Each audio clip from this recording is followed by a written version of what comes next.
When we look at the Middle East today, we see a region where dietary rules are woven into the fabric of life, shaping the foods people cook, the animals they raise, and even the holidays they celebrate. Pork, shellfish, carrion, blood, and certain birds became taboo not just as religious rules, but as markers of identity, survival, and even political resistance. But why?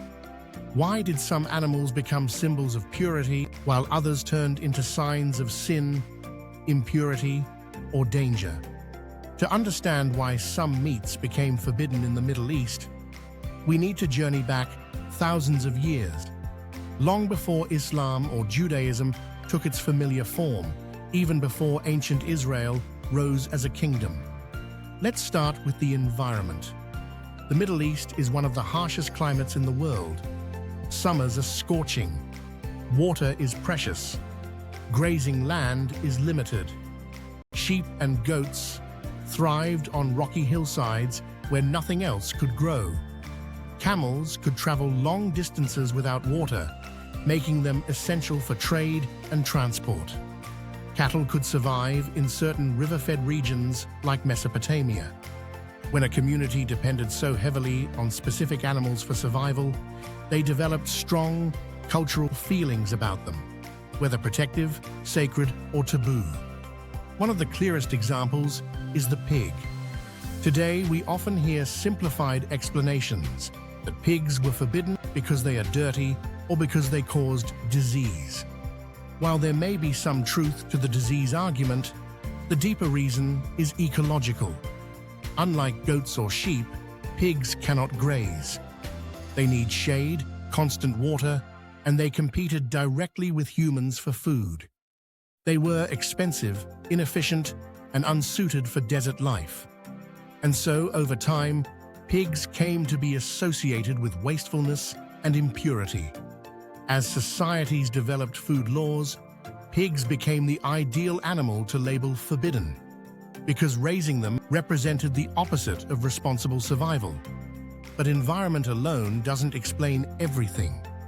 The ancient Middle East was also a place of intense cultural and religious diversity. As tribes settled, migrated, fought, and formed alliances, food became a powerful marker of identity.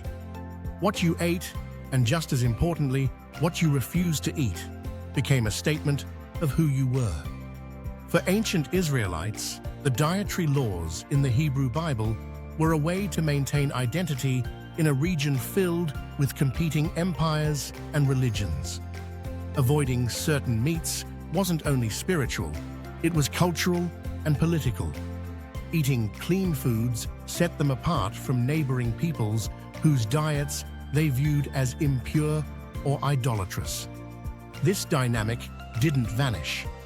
Instead, it continued into early Christianity, where debates arose about whether Gentile converts needed to follow Jewish dietary laws.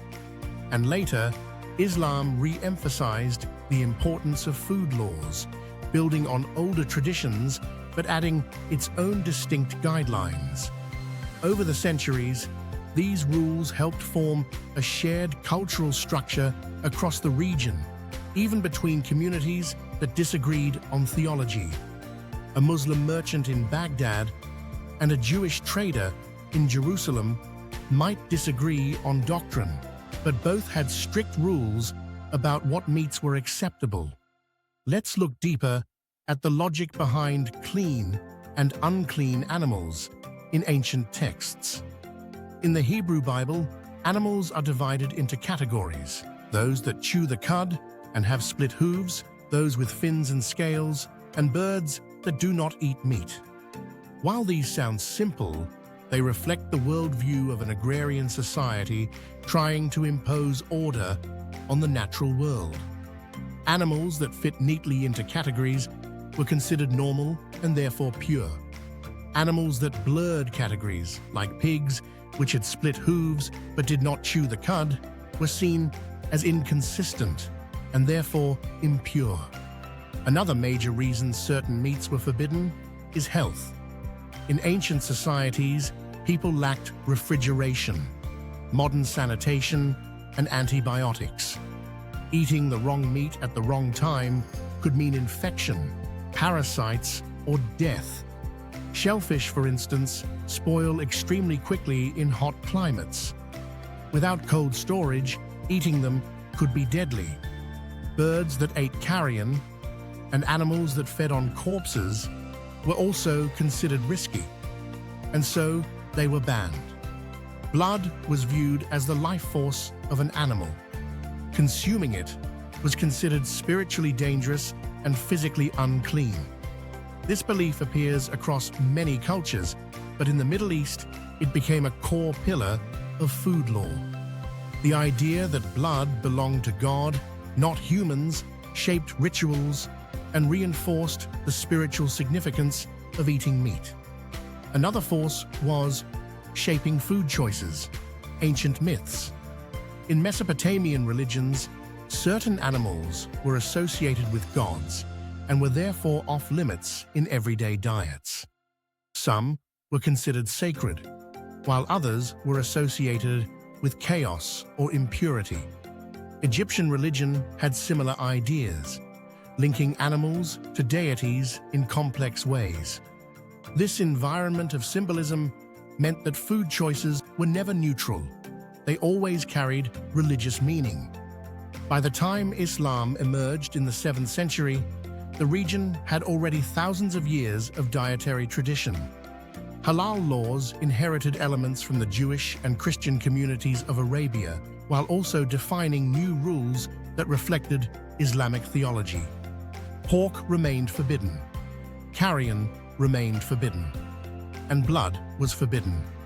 But Islam also added new clarity, an emphasis on the humane treatment of animals, on gratitude, and on avoiding anything harmful or intoxicating.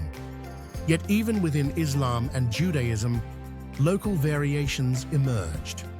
In medieval Persia, for example, beef was more common due to lush pastures, while in the Arabian Peninsula, camel meat remained central to cultural identity. In the Levant, goat and lamb were preferred. Over time, these traditions blended with religious laws, resulting in the regional cuisines we know today. So why did certain meats become forbidden in the Middle East? Because they symbolized deeper truths. They were reminders of survival in a harsh landscape. They were boundaries between cultures and religions.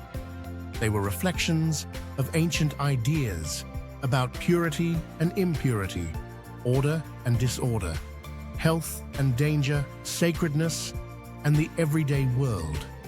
These laws created a framework that people could trust, a structured way to navigate a world filled with uncertainty. And that is why these rules lasted. They offered consistency, identity, community, and meaning. They helped shape some of the world's most influential religions and defined cuisines that millions of people still enjoy today. Thanks for watching. If you enjoyed exploring why some meats were forbidden in the Middle East, make sure to like this video, subscribe, and explore more of our travel history series. History is full of lost places waiting to be discovered, and we'll take you there.